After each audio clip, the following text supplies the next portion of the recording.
Hello everyone and welcome back to Mazart. And today we're going to be looking at one of the more detailed portraits that I've done.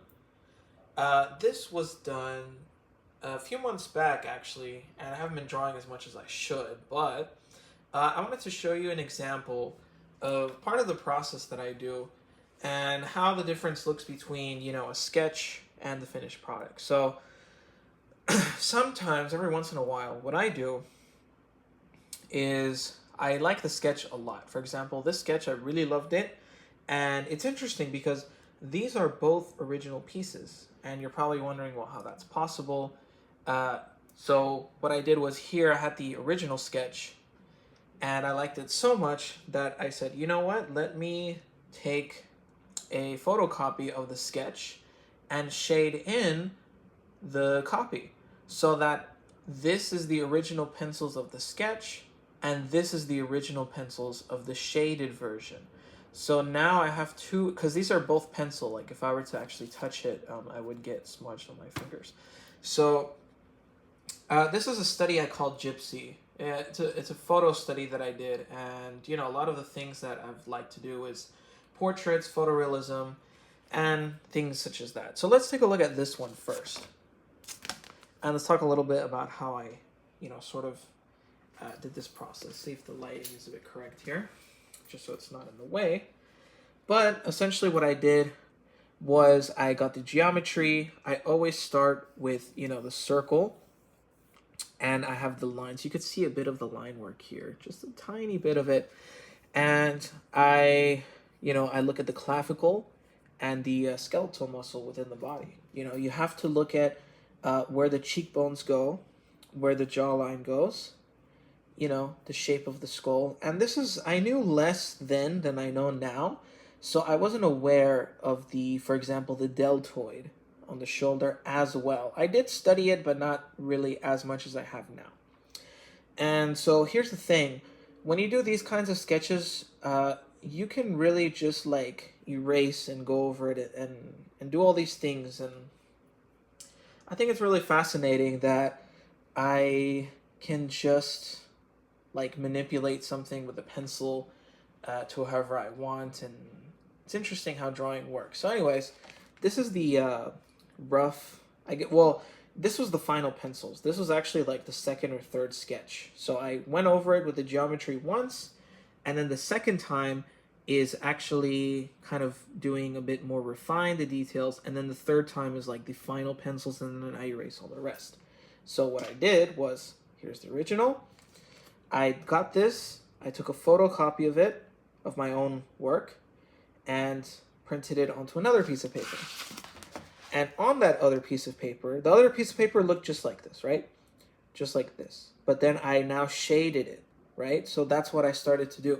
Now, when you shade with pencils, let's see if I can get a better lighting on this. Yeah. So when you shade with pencils, you have to make sure that you know what your goal is. If you're looking for something with a lot more detail and you want to be able to distinguish things, you might want to even exaggerate a little bit. For example, this headband, the original version of it, was in color. And I had done a black and white study. So one thing that really helps me is that I can sometimes, mess with the features on your phone. So for example, if you have a picture, right, in full color that you want to study, you can turn the gradients on. And I know that like on certain phones, they have options that you can put the picture into black and white. You can play with the contrast and this and that. So those are things that I do that really help me concentrate solely on the black and white and the shading.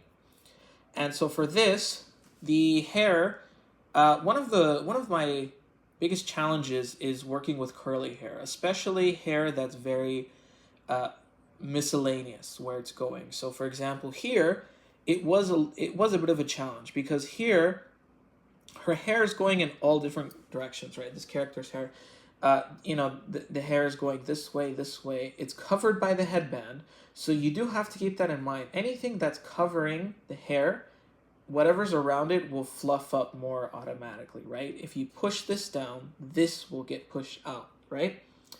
And, you know, a couple things to consider is like the clavicle. See, the clavicle is something that I just kind of had a bit of issues with. I feel like this area is a bit ambiguous and it could use some work. Yeah, so, you know, I worked with the cloth and the folding of the cloth.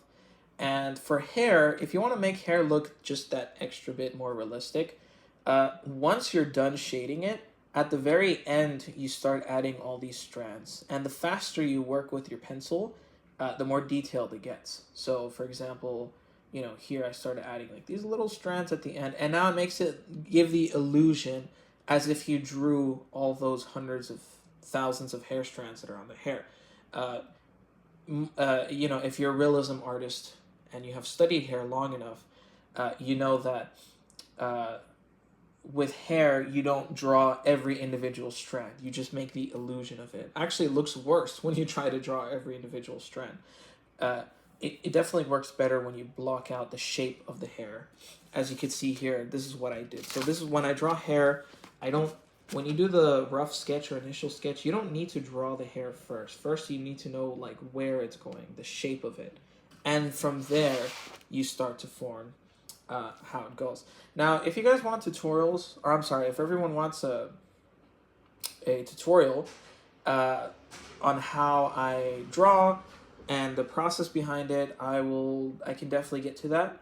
I haven't had a chance to really upload as much as my on my channel, but I would definitely like to give video tutorials, drawing tutorials on how to work with either realism style, comic book style. Comic book style is something that I've been working with a lot too recently.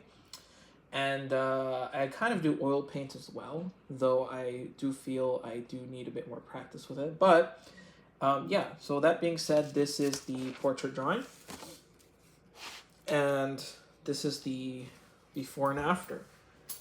So with that being said, hope you enjoyed the video. Be sure to comment what you would want to see next. And yeah, so we'll see you on the next video. Bye.